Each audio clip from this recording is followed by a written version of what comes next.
In the annals of history, few figures loom as mysteriously as Pontius Pilate.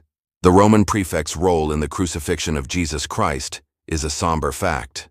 But what about his own demise? How did he die? Was he executed for his actions or exiled to a remote corner of the empire? Today we dive deep into the historical records to try and unravel this enduring mystery. Pontius Pilate, a name synonymous with one of the most pivotal moments in human history, the crucifixion of Jesus Christ. His legacy, a blend of power, controversy, and an air of enigma that extends even to his death. Historical records offer us a glimpse into his life and actions, but when it comes to the manner of his death, there's more than meets the eye. Pilate's association with Christ's crucifixion comes from the New Testament, particularly from the 4 canonical Gospels. In these accounts, Pilate plays the part of a reluctant participant, ultimately giving in to the demands of the Jewish religious leaders to have Jesus crucified. However, these religious texts are not the only sources we have. They're intertwined with Roman histories and extra-biblical writings that shed light on the political climate of the time and the broader context of Pilate's actions. Pilate's trial and crucifixion of Jesus were likely influenced by a combination of factors, including political expediency, fear of unrest among the Jewish population, and a desire to appease the Jewish religious leaders. It was a complex web of motivations that continue to be debated and discussed by scholars today. But what about the manner of his death? Did he face the ultimate penalty for his role in Jesus' crucifixion, an execution by the sword, or a more obscure form of capital punishment? Or was he spared the extreme penalty, his life taken by the sword, a brutal reality for many in the ancient world? The idea of execution by the sword conjures images of gladiatorial combat, or perhaps a swift penalty in the heat of battle. In the context of Roman governance, however, such an execution would be more accurately described as an execution by the dagger. It was a common method of disposing of those who had fallen out of favor, particularly in the military and among the ruling classes. For a man like Pontius Pilate, a seemingly fitting end. But does the historical record support this view? As with many aspects of Pilate's life, the evidence is fragmented and open to interpretation. Roman historians such as Tacitus and Suetonius make passing references to Pilate and his removal from office, but they do not explicitly state that he was executed. This lack of concrete detail has left a significant gap for speculation to fill. Another possibility that emerges is that of exile. It's an alternative that fits the historical context and aligns with the records we have. Joseph ben Mattathias, a first-century Jewish historian, provides what might be our most direct source regarding Pilate's fate. According to his account, recorded in the Book of the Jewish War, Pilate was removed from office and sent into exile. This version of events is compelling, but like many historical accounts, it's not without its challenges. Historians have questioned the reliability of some sources, leading to a tangled web of uncertainty regarding the true nature of Pilate's demise. Further complicating the narrative are various medieval and early modern accounts that surfaced centuries after the fact, each offering a different interpretation of how and why Pilate died. Some depict him as a martyr, while others paint him as having met a violent end. These later accounts, though intriguing, are often considered unreliable due to their late appearance and potential for embellishment. In the absence of definitive historical records, the debate surrounding the circumstances of Pontius Pilate's death continues to this day. Historians, theologians, and researchers continue to pore over the available evidence, seeking to piece together the full story. Was he executed for his role in the crucifixion of Jesus, meeting his end by the sword, a grim reminder of the brutality of the era? Or was he spared this fate, his life taken by the sword, a brutal reality for many in the ancient world? Or was he removed from office, his actions deemed too controversial to be ignored, but not worthy of the death penalty?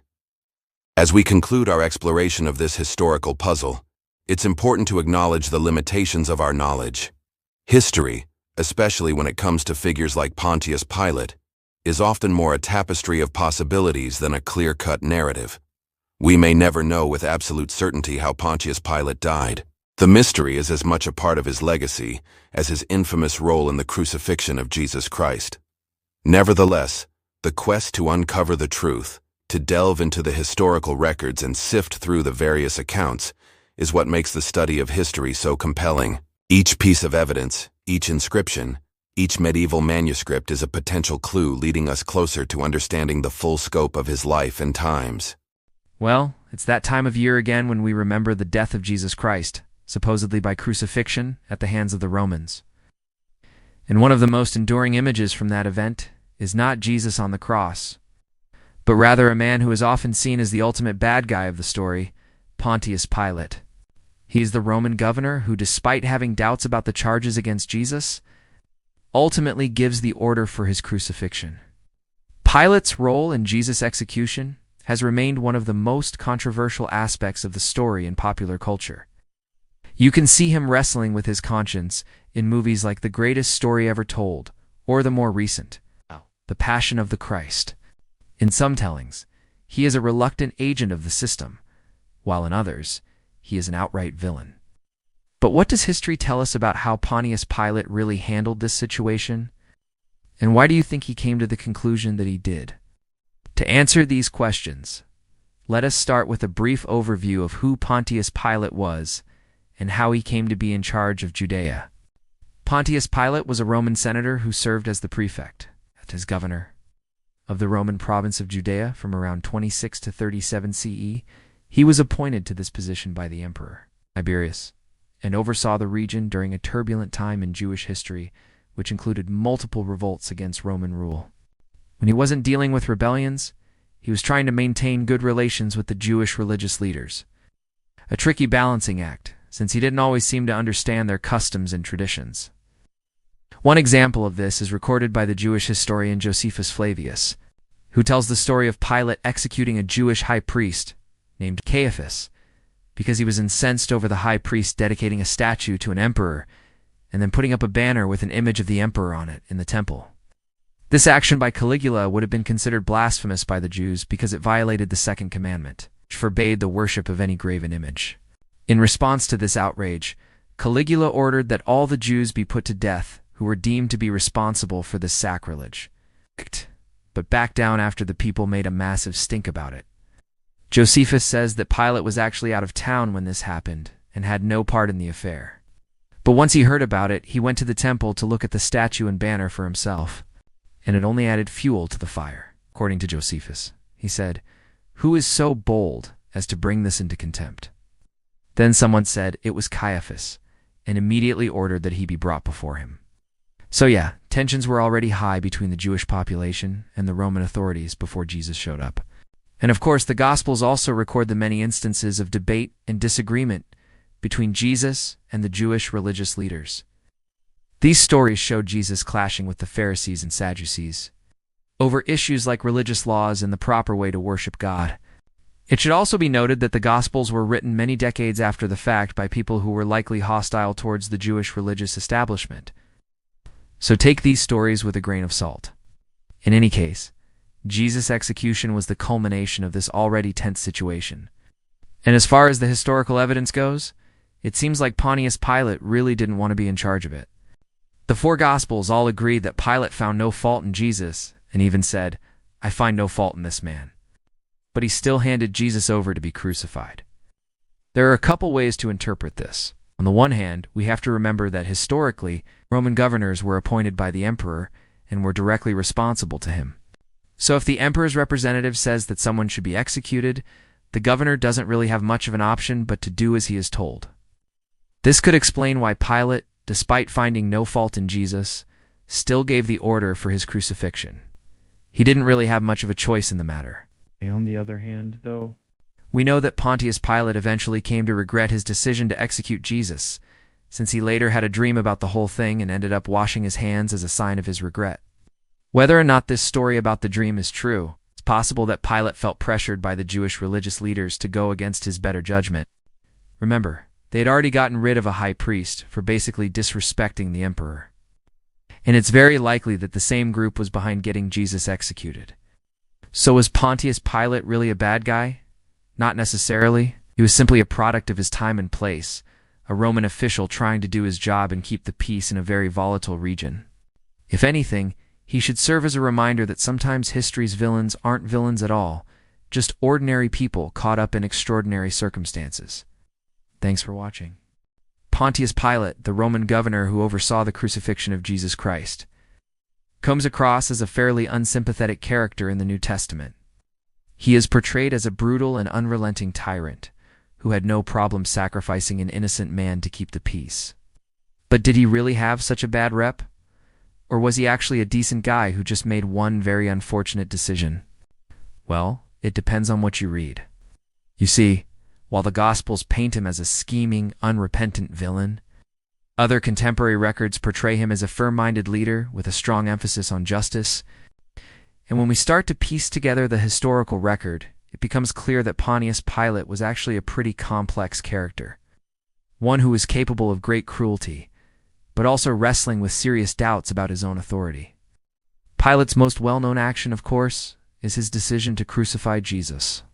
According to the Gospels, he had Jesus arrested on charges of blasphemy and sedition, then whipped him and finally nailed him to a cross.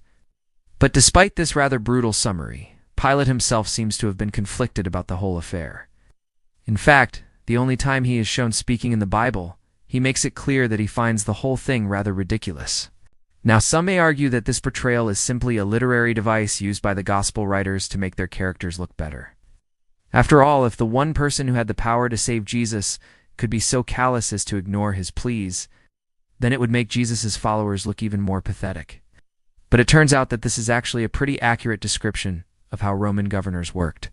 The idea was for them to be impartial and unemotional when making decisions, even if those decisions were deeply unpopular.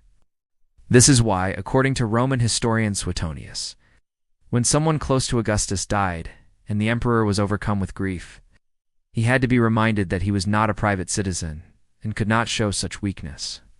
And while we don't know exactly how much emotion Pontius Pilate was able to suppress, we do have some evidence that he was capable of great cruelty. For starters, he is said to have crucified a group of Galileans who were protesting the construction of an aqueduct in their city.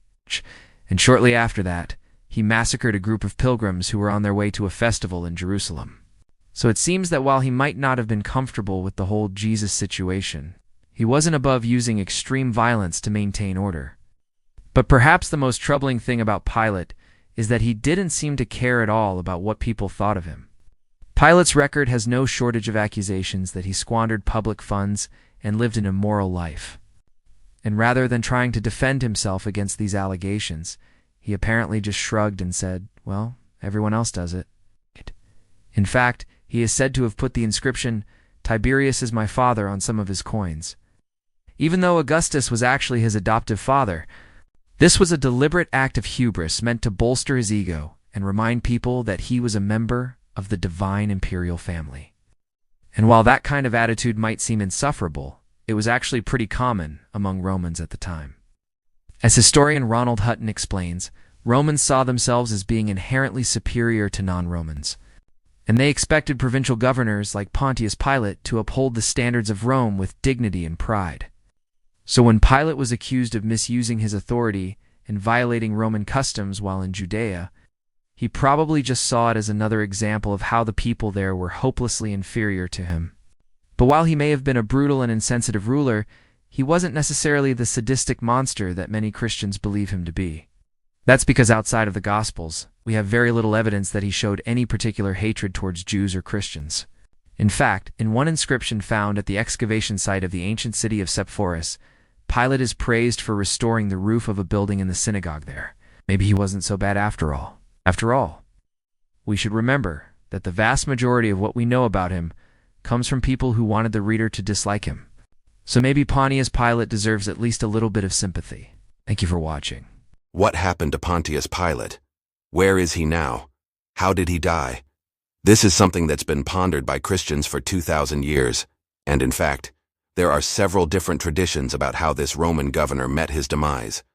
But before we get into those, if you haven't already done so, why don't you hit that subscribe button so you don't miss any of our future videos? Thanks. Pilate is best known for playing the role of the reluctant executioner of Jesus Christ. He's portrayed as a weak-willed man who gives in to the demands of the Jewish religious leaders and has Jesus crucified. But what happens next is less certain. According to tradition, he returns to Rome in disgrace and is put on trial for having the audacity to go against the wishes of the emperor. But the earliest and most detailed account comes from a letter written by a certain Proculus, one of the officers of the Praetorian Guard. According to his report, Pilate committed suicide by falling on his own sword after hearing of the death of his friend and superior, the Emperor Tiberius. This seems plausible, as it was not uncommon for members of the Roman elite to take their own lives rather than face the humiliation of capture by their enemies. It also ties in with the story related by the historian Cassius Dio that after the death of Tiberius, the Praetorian Guard mutinied and executed 3 men. Sejanus, the emperor's trusted advisor, who some believe may have been gay, a certain Custis, and Pontius Pilate. Another version states that rather than taking his own life, Pilate was executed by order of the emperor's successor, Gaius Caligula. The reason given for this is that Caligula was angry at Pilate for having coins minted with the image of Tiberius on them when he himself was now the emperor. However, this account appears only in the writings of the 4th century historian Eusebius, who seems to have used a now lost account by the historian Hegesippus. There is some confusion because another early source, the Pseudo-Syncellus, attributes the execution of Pilate to the Emperor Nero. But this must surely be a mistake, as Nero came to power long after Caligula. A much later source, the 13th century writer and theologian Nicetas Choniates, gives an account of how Pontius Pilate met his demise that is probably based on a now lost account by the historian Tacitus. According to this version, Pilate is summoned by the emperor to explain why he had the effrontery to release Jesus, whom the Jews wanted crucified. In his defense, Pilate claims that he found no fault in Jesus, and that it was the high priest who convinced him to have him crucified. But this excuse doesn't cut any ice with the emperor, and so Pilate is sentenced to death by crucifixion. There are other versions as well. One Jewish tradition holds that Pilate was put in a tower made out of the same stones as the Tower of Babel, so that he could be close to heaven to hear the prayers of those he unjustly condemned. Another tradition is that he was thrown into a dungeon, never to be seen again. And yet another says that he was sent into exile in a remote province, never to return to Rome. So which of these, if any, is true? Unfortunately, we can't be sure, but perhaps it doesn't really matter. Whether he died by his own hand, by the hand of the emperor, or by the hands of the Jewish people, Pontius Pilate has become a symbol of those who condemn the innocent. Indeed, his name has become synonymous with the expression, Pilate's wife, a phrase that means someone who washes their hands of responsibility. Whatever the truth of the matter, the legacy of Pontius Pilate is a negative one. He has become the quintessential example of a weak leader, one who lacks the courage of his convictions, and who will sacrifice the truth at the altar of political expediency. Thank you for watching. If you enjoyed this video, please do share it with your friends. And if you haven't already, be sure to hit that subscribe button so you don't miss any of our future videos. Until then, goodbye.